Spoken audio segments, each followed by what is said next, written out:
গতকাল থেকে এই নোটিশটা দেখার পর অনেকেই মেসেজ করেছো যে এটা কাদের জন্যে, এবং অনেকেই জিজ্ঞাসা করছো যে এই সার্টিফিকেটের জন্য কি আমাদেরও প্রাইমারি টেটের সার্টিফিকেট জমা করতে হবে কি না হবে না, সেই বিষয়টা আছে ক্লিয়ার করার জন্য ভিডিওটা করছি। প্রথম কথা, এই নোটিশটা স্কুল সার্ভিস কমিশনের পক্ষ থেকে ইস্যু করা হয়েছে।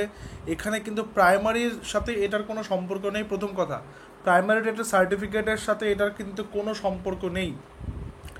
বিশেষ করে তোমাদের জানিয়ে রাখি, এর আগে যে নোটিশটা পাবলিশ হয়েছিল স্কুল সার্ভিস কমিশনের পক্ষ থেকে, যেখানে বলা হয়েছিল যে স্কুল সার্ভিস কমিশনের যে টেট পরীক্ষাটা কন্ডাক্ট হয়েছিল এর আগে, সাবজেক্টের আগে টেট পরীক্ষা হয়েছিল, সেই টেট পরীক্ষার যে সার্টিফিকেট, টেট কোয়ালিফাইড সার্টিফিকেট, সেটার 7 বছর ভ্যালিডিটি ছিল। সেটা কিন্তু 2018 নাগাদ সেই ভ্যালিডিটি শেষ হয়ে যায়। তো সেই সার্টিফিকেটটাকে লাইফ টাইম ভ্যালিডিটি করার জন্যই নোটিশটা প্রকাশ হয়। সেটারই ইমপ্লিমেন্টেশন কিন্তু শুরু হয়ে গেল। তো নোটিশে কি বলেছে, it is hereby notified to all the concerned candidates that the application for lifetime TET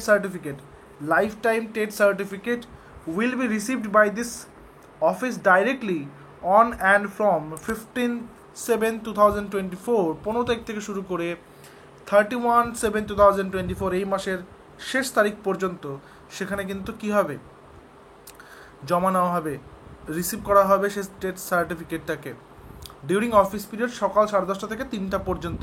while submitting the application the following documents to be given। কোন কোন ডকুমেন্টস নিয়ে যেতে বলা হয়েছে অ্যাপ্লিকেশনটা সাবমিট করার সময়? Original TET certificate in separate without lamination না করা, অর্থাৎ অরিজিনাল টেট সার্টিফিকেটটা চাইছে। 2 copies of application along with the following, application ফরম্যাটের 2 কপি জেরক্স নিতে বলেছে অরিজিনালটার সাথে। 1 photocopy of self attested TET সার্টিফিকেটের একটা জেরক্স কপি এবং সেখানে নিজের সিগনেচার করা বা নিজের অ্যাটাস্টেড করা। 1 photocopy of admit card. If admit card is lost, GD copy will mentioning roll number। Admit কার্ডটা নিয়ে যেতে বলছি, যেহেতু 2011-12 এটা, সেই কারণে সেই অ্যাডমিট কার্ডটা যদি হারিয়ে গিয়ে থাকে তাহলে থানায় জিডি করে সেই জিডি কপিটা নিয়ে যেতে হবে, যেখানে রোল নাম্বারটা মেনশন থাকবে, ঠিক আছে। 1 photocopy of আইডি প্রুফ, সেটা আধার কার্ড হতে পারে, সেটা ড্রাইভিং লাইসেন্স হতে পারে, সেটা একটা জেরক্স। কি বলছে, bring originals of the above photocopies for checking if necessary, original কপিও নিতে বলেছে। নোটিশটা কবেকার?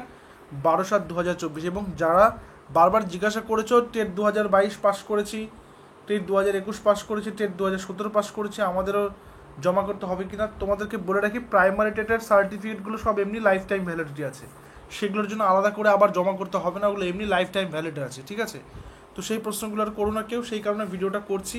তবুও কারো কোনো জিজ্ঞাসা থাকলে অবশ্যই কমেন্ট সেকশনে জানাবে, চেষ্টা করবো সেগুলোর অ্যান্সার করে দেওয়ার। Thank you very much.